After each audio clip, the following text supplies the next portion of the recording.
Good morning students. In previous lecture we discussed about why should we adopted the housekeeping. हमें क्यों housekeeping को adopt करना चाहिए. हमने पिछले लेक्चर में डिस्कस करा था कि क्यों हम अडॉप्ट करना चाहिए, राइट. तो आज का जो टॉपिक है कि कौन कौन से हाउसकीपिंग होनी चाहिए, कौन कौन से हाउसकीपिंग को अडॉप्ट करना है. पिछले लेक्चर में था वाई, अब करना है कि कौन कौन से हाउसकीपिंग अडॉप्ट हमने करनी चाहिए. ठीक है, सबसे पहले वो बोलता है हाउसकीपिंग क्यों अडॉप्ट करनी चाहिए, ताकि वेस्ट वाटर कम हो, राइट. अब वो हाउसकीपिंग के लिए करना क्या क्या हाउसकीपिंग करना चाहिए ताकि जो वाटर है वो वेस्ट कम हो. क्या क्या हमें करना चाहिए. देखो, सबसे पहले तो जो ऑयल है, राइट, ऑयल है, फैट फूड है, वो हमें क्या है, सिंक वगैरह में नहीं फेंकना चाहिए. ये नहीं हमने जो खाना खाया सब कुछ हम सिंक में ही फेंक देते हैं, इसके कारण हमारा जो ड्रेनेज है वो क्या हो जाएगा, ब्लॉक हो जाएगा.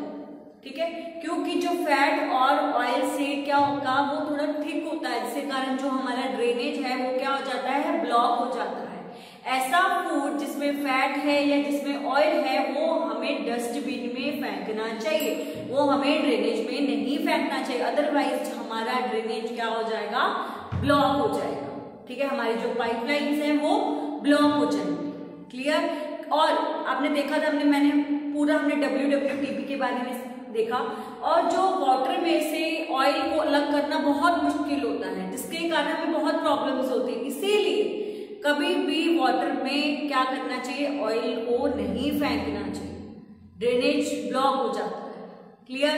सेकेंड है कि हमें और क्या करना चाहिए, और हमें ऐसे थिंग्स को नहीं फेंकना चाहिए. जैसे हम देखते हैं हमारे सॉफ्ट टॉयज हो गया, प्लास्टिक हो गया, या जो हमारे हेयर्स होते हैं उनको भी हम क्या बोलते हैं, उनको भी हम अपने ड्रेनेज में फेंक देते हैं, राइट. तो वहां पे क्या होगा, वो ड्रेनेज की जो पाइपलाइंस है वो ब्लॉक हो जाती है. इसीलिए हमें ऐसे जो थिंग्स हैं, जो सॉफ्ट टॉयज हैं या कॉटन है, वो क्या जो थिंग्स ड्रेनेज को ब्लॉक कर देती हैं वो हमें उसमें नहीं फेंकनी चाहिए. इसके कारण हमें बहुत प्रॉब्लम्स होती है. फिर हमें पूरा सीवेज खिलवाना पड़ता है, सीवरेज को खिलवाना पड़ता है, कितनी प्रॉब्लम्स होती है. इसके अलावा यही है कि हमें उस अपने ड्रेनेज सिस्टम में ये सब चीजें नहीं थ्रो करनी चाहिए. क्लियर. फिर वो कह रहा है कि हम बहुत सारे केमिकल्स अपने ड्रेनेज पाइपलाइन को ना, हम कहते हैं कि हमें क्लीन रखना है, इसके कारण हम बहुत सारे डालते हैं, वो केमिकल्स डालते हैं, इंसेक्टिसाइड्स डालते हैं, पेस्टिसाइड्स डालते हैं. तो हमें वो केमिकल्स को नहीं डालना चाहिए, क्योंकि ड्रेनेज के अंदर बहुत सारे ऐसे माइक्रोब्स होते हैं जो वाटर को प्योरीफायर करते हैं, जिसके कारण वो केमिकल से वो भी डेड हो जाते हैं और वाटर प्योरीफाई नहीं हो पाता है. इसीलिए हमें केमिकल्स का यूज कम से कम करना चाहिए. हम देखते हैं ना, वो अपने टॉयलेट को साफ करने के लिए हार्पिक डालते हैं, ड्रेनेज की पाइपलाइंस को क्लीन करने के लिए और भी बहुत सारे पाउडर्स डालते हैं. तो वो सब हमें कम से कम यूज करना चाहिए, ताकि हमारा जो ड्रेनेज है, वो ड्रेनेज को साफ करने के लिए जो माइक्रोब्स हैं अंदर वो खत्म ना हो, वो डेड ना हो. क्लियर. तो ये थे मेरे पॉइंट कि कौन कौन सी हमें हाउसकीपिंग करनी चाहिए ताकि जो हमारा जो वाटर है वो कम वेस्ट हो. ठीक है, हम वाटर को रीयूज कर सके, और उसको रीयूज करने के लिए, उसको क्लीन करने के लिए हमें प्रॉब्लम्स ज्यादा ना फेस करनी पड़े. इसीलिए हमें प्रॉपर हाउसकीपिंग करनी चाहिए. क्लियर. अब वो नेक्स्ट टॉपिक क्या बोलता है, सैनिटेशन एंड डिसीजेज. सैनिटेशन क्या रिलेटेड रेफर्स करता है, हेल्थ, ह्यूमन की हेल्थ, क्योंकि जो सैनिटेशन है वो रिलेटेड होता है सीवेज से, ठीक है, और एक्सक्रीटा से, ये सब से रिलेटेड है. यदि प्रॉपर सैनिटेशन नहीं होगा ना तो बहुत सारी डिसीजेस क्रिएट हो जाएंगी, वाटर पोल्यूटेड हो जाता है. इसीलिए जो सैनिटेशन क्यों रेफर है हेल्थ से ह्यूमन की, क्योंकि सैनिटेशन से ही, यदि प्रॉपर सैनिटेशन है तो हमारा जो एनवायरनमेंट होगा वो क्लीन होगा, पॉल्यूशन नहीं होगा, वाटर पोल्यूशन नहीं होगा. इसीलिए प्रॉपर सैनिटेशन होनी चाहिए. देखो, sanitation refers to the health condition of the people. It refer करता है health condition of the people. It's related to the disposal of sewage, human excreta and clean drinking water. ये किससे related है, disposal. यदि proper disposal नहीं है sewage का, या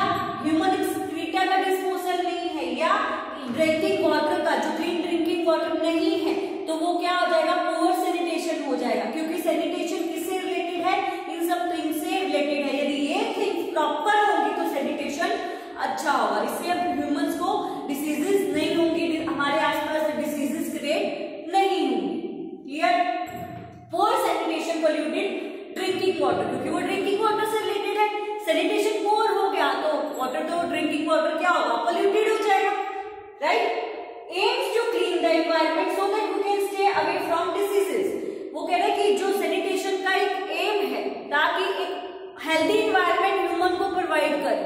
सैनिटेशन का क्या एम है कि ह्यूमन को हेल्दी इन्वायरमेंट प्रोवाइड करें। यदि उसमें इन्वायरमेंट क्लीन होगा तो वहां लोगों को लोग स्टे अवे हो जाएंगे, किससे? डिसीजेस से। उनको डिसीजेस नहीं होंगी। ठीक है, लोगों को डिसीजेस से दूर रखने के लिए प्रॉपर सैनिटेशन होनी चाहिए। सैनिटेशन का एम है ताकि वो लोगों को स्टे अवे रखे, किससे? डिसीजेस से। Okay, improper sanitation can give different diseases such as typhoid, cholera. जो प्रॉपर सैनिटेशन नहीं है, इम्प्रॉपर सैनिटेशन है, तो उससे टाइफाइड हो जाता है, कैलोरा हो जाता है, लोगों को बहुत सारे डिसीजेस क्रिएट हो जाते हैं। ओके, फिर वो कह रहे हैं जो ह्यूमन एक्सक्रीट है, अब तो लोग जैसे लोगों के सबके घरों में वॉशरूम्स होते हैं, वो ओपन में एक्सक्रीट नहीं करते हैं। वो कह रहे हैं जो ह्यूमन एक्सक्रीटा होता है ना, वो एक हेल्थ हैजर्ड है, वो बहुत प्रॉब्लम होती है। वो सॉइल को खराब पोल्यूटेड करता है, वाटर को पोल्यूटेड करता है, इवन हमारे जो ग्राउंड वाटर है, ठीक है, जो ग्राउंड वाटर को भी वो क्या कर देता है? पोल्यूटेड कर देता है। जो हमारा सरफेस वाटर है उसको तो करेगा ही करेगा, इवन ग्राउंड वाटर को भी पोल्यूटेड कर देता है ह्यूमन एक्सक्रीटा। इसीलिए जो ह्यूमन एक्सक्रीटा को लोगों को ओपन वे में नहीं करना चाहिए, लोगों को एक्सक्रीट ओपनली नहीं करना चाहिए, उसके लिए प्रॉपर वॉशरूम्स का यूज करना चाहिए। आज के टाइम में तो ऐसा नहीं है, पहले के टाइम में लोग ओपनली एक्सक्रीट करते थे, जिसके कारण सॉइल पोल्यूट हो जाती है, हमारा वाटर पोल्यूट हो जाता है। पर अभी भी कुछ लोग ऐसा करते हैं, तो उनको ऐसा नहीं करना चाहिए, उनको वॉशरूम्स का प्रॉपर वे में यूज करना चाहिए, क्योंकि वो हेल्थ हैजर्ड है। कौन? Human excreta. क्लियर? आज का ये टॉपिक है तो मेरा यहाँ पे फिनिश्ड हो गया है। आज के टॉपिक में हमने हाउसकीपिंग के बारे में डिस्कस करा, सैनिटेशन के बारे में डिस्कस करा कि सैनिटेशन में क्या क्या होता है। फिर हमने डिस्कस करा कि यदि प्रॉपर सैनिटेशन नहीं है तो कौन कौन से हमारे प्रॉब्लम्स क्रिएट होती हैं। फिर जो ह्यूमन एक्सक्रीटा क्या क्या करता है, ह्यूमन एक्सक्रीटा से क्या होता है? हेल्थ से रिलेटेड हेल्थ हैजर्ड है, डिसीजेस क्रिएट करता है, ओपनली करेंगे तो सॉइल और वाटर पोल्यूटेड हो जाएगा। तो ये सब हमने आज के पॉइंट में ये सब डिस्कस करा है। नेक्स्ट हम नेक्स्ट वीडियो में डिस्कस करेंगे।